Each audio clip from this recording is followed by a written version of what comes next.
कोरोनाचा महाभयंकर स्फोट पुन्हा शहरात सुरू झाला आहे। रोज हजारो रुग्ण या कोरोनाच्या विळख्यात सापडत असल्याने अमरावती जिल्हा देशातील वुहान होताना दिसून येत असल्याचे चित्र आपल्या नजरेसमोर आहे। कोरोनाचा प्रसार थांबविण्यासाठी शासन आणि प्रशासन शर्थीचे प्रयत्न करत आहे।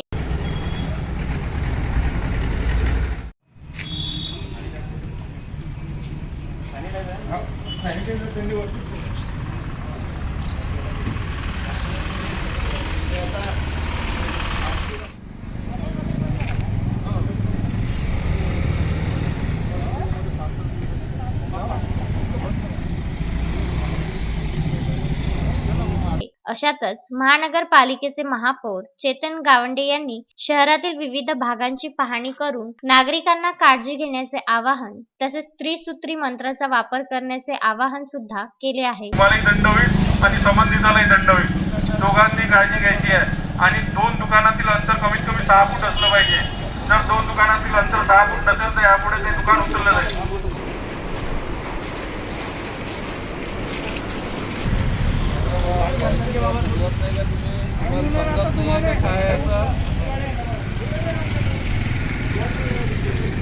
विदर्भ न्यूजशी बोलताना महापौर चेतन गावंडे यांनी नागरिकांना आवाहन केले आहे।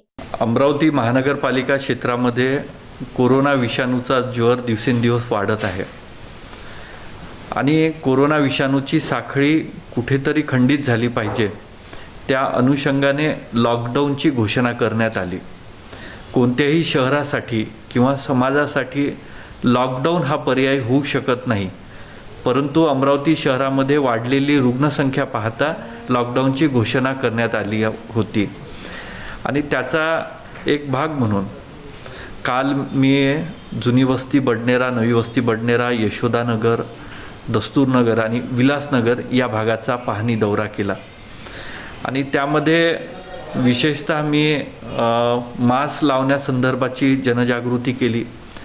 जीवनावश्यक वस्तूची विक्री या काळात झाली पाहिजे, त्या अनुषंगाने आपण किराणा दुकान, डेली नीड्सची जी साहित्य लागतं त्याच्यामध्ये विशेषतः दुधाचं उत्पन्न असलेले दुकानं सुरू ठेवावे आणि भाजीपाल्याचा तुटवडा होऊ नये या अनुषंगाने लहान लहान भाजीचे दुकानं वेगवेगळ्या भागामध्ये असले पाहिजे। त्या अनुषंगाने त्यांना सुद्धा सूचना दिल्या की आपण सुद्धा सोशल डिस्टन्सचं पालन करून विक्री करावी। जे ग्राहक मास्क वापरत नाही त्यांना आपला साहित्य देऊ नये, जेणेकरून आपल्या अमरावती शहराची ही जी वाढलेली रुग्णसंख्या आहे ती कमी पडेल। या निमित्तानं मी अमरावतीच्या जनतेला आव्हान करतो की आपण त्रिसूत्रीचं पालन करून या कोरोना विषाणूची साखळी खंडित करण्यासाठी प्रशासनाला मदत करावी। राहुल डेकाडे, विदर्भ न्यूज, अमरावती।